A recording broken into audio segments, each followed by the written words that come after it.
Everybody likes a good game of football. In the American scheme of things, football follows baseball as naturally as fall comes after summer. But perhaps you're wondering what football has to do with combat counterintelligence. Let's see if we can figure it out. You may remember the big upset of last season when the team from Little Southern Tech held the powerful Panthers to a tie. The wise guys are still trying to figure that game out. Here it is. The score is 0-0 with only seconds to play, and all eyes are on Joe Jenkins, Panther quarterback, who has never made less than 20 points in a game. Joe fades back for a pass. But the boys from Tech seem almost to be expecting this, and Jenkins is smeared behind the line for a 10-yard loss. Only one play left in the game. The ball is passed to Jenkins, and he stopped after a short gain. And that's the game. Now, what everybody would like to know is, how did an inexperienced team like that from Southern Tech manage to stop the Panthers? The answer is simple. It seems that only a week before, the Panthers played another game against the Padres. In that game, Joe Jenkins was having a private picnic. He was passing, running, kicking all over the field, and 70,000 people came to see him chalk up a score of 21-6. Among those 70,000 high up in the grandstand sat a man with binoculars, a movie camera in his lap, and a little black book and pencil in his hand. Ever so often, he would scribble something in this little black book, and occasionally he would grind out some film with his movie camera. This man, as you probably guessed, was a scout, a football spy. The scout brought his little black book and camera home to Southern Tech. He and the coach went over both film and notebook very carefully, and this is what they found out from the film. Now, Jenkins will call the signals for a forward pass. How do we know? Watch carefully. Yes, that's the giveaway. Joe has a habit of wetting his index finger when signaling for a pass, but the Padres didn't know this, so the pass was completed. But that wasn't the only giveaway. Watch this one. Jenkins is going to run the ball this time. See? Joe hitches his right foot a few inches back of his left. He does this in order to enable himself to get a quicker start. He does it only when he's going to carry the ball, never when he's faking it. Everybody said that the Panthers had an off day when they played Tech, but that isn't the story. The truth is that the boys from Tech had a little advance information. In warfare, we too must avoid these unconscious giveaways. And unlike football, the stakes are higher, the consequences more serious and grave. Each of you, as far as enemy intelligence is concerned, is a walking book of information. To drop your guard for a split second may cost you your life and the life of your fellow soldier. You can put this down as an unshakable rule, that to underestimate the enemy intelligence is fatal. It is the responsibility of every one of you to safeguard military information under combat conditions. Let us for a moment look at some of the men of the 27th Division as they prepare to move up to the front. Orders have been given then to... Just one moment. You there! Yes, you with the bayonet in your hand. Hey, what the... Cut it out. Cut what out? Come on now, take that camera out of your bag. What's a... Come on now, come on. You heard what I said, take it out. Well, that's a good boy. Now, you know you can't take that up to the front with you. Why not? It's only got one roll of film in it. A couple of shots. I took my buddies. Take our walk, will you? Come here. If you should be captured with that camera in your possession, the enemy would learn that we're going to start a big major offensive in a few days. What are you talking about? Just from developing my one roll of film? Will you stand still for a moment? You took a picture of Johnny Higgins, didn't you? Yeah. How'd you know? When that picture is developed, the enemy will see something more than Higgins. In the background, they'll see a pretty big formation of tanks. So what? It's no military secret that we've got tanks? Maybe the tanks aren't, but their formation is a very valuable secret. Oh, the formation, huh? The enemy knows that tanks are never massed to such an extent near the front unless an immediate offensive is planned. Yeah. Now, that's what they can learn from your harmless picture of Johnny Higgins. Gee, I never thought of it that way. Yeah, of course you didn't. You were spending all your time thinking of ways to fool the sergeant. All right, so I made a mistake. When your life and the lives of all your comrades are at stake, it's no longer a mistake, but a crime. And a crime as serious as murder. Remember that. Okay, I heard you. Wise guy. Well, Marvin, got anything to leave behind? Huh? Leave behind? Oh, yeah, my camera. Glad you came across with it, Morgan. I knew you had it. Just wanted to see if you'd give it up yourself. That's a fine way to talk. Well, you don't think I'd take that camera up to the front with me, do you? Well, if stuff like that got in the hands of the enemy, why, it's a crime, that's what it is. Sergeant, I'm surprised at you.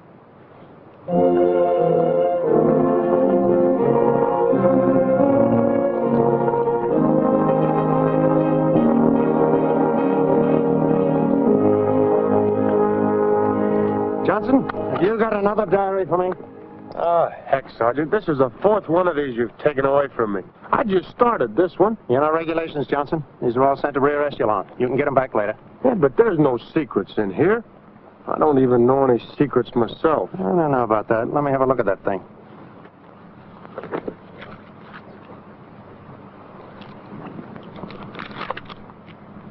I've never seen so much activity in this area.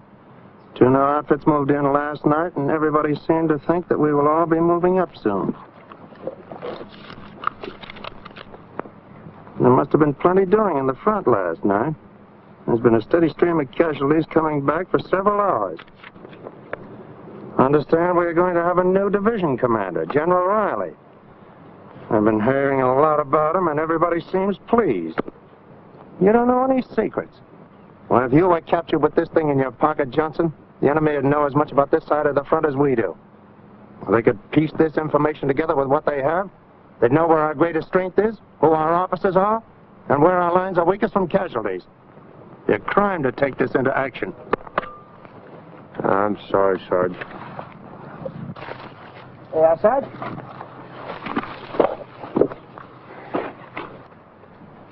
Nixon, I won't keep you long. I just thought I'd remind you about something.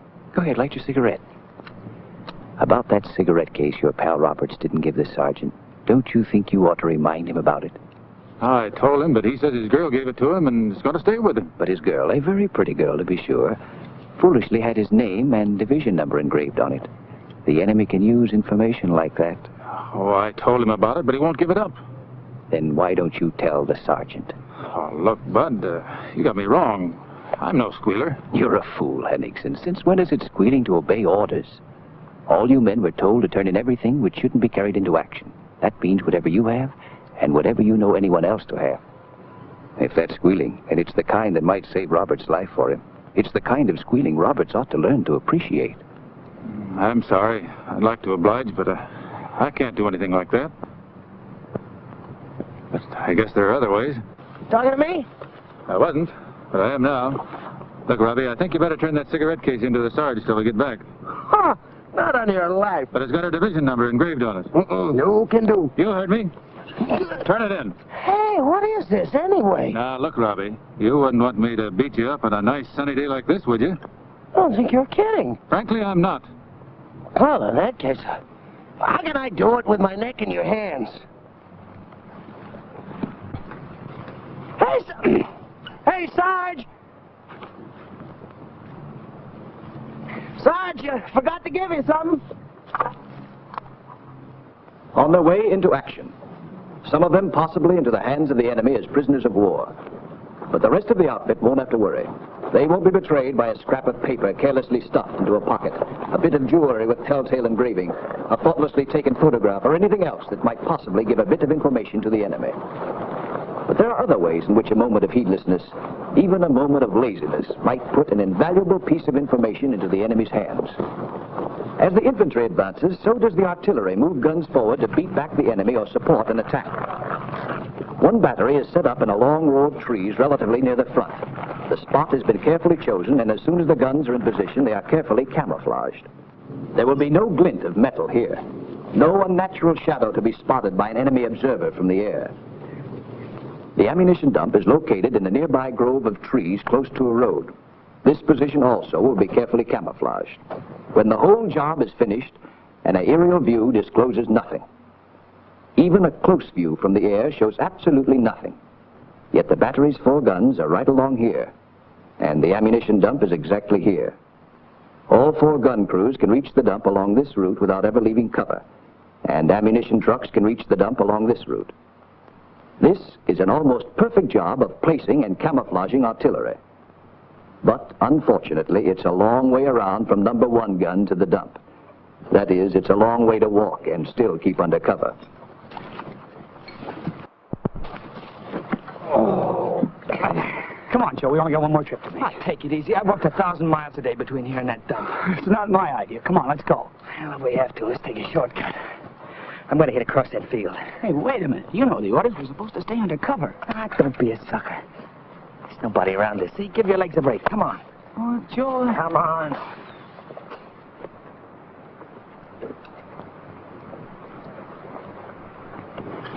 See, we saved ourselves 15 minutes walking. The guys from number 2 gun have been doing it all along. Hiya, Joe. Hi. Just getting ready to stop back. Oh, say, you can back your truck up under those trees and turn around. I should go through all that trouble. I can swing around the corner of the field here. So long. So long. Ah, quit your worrying, will you?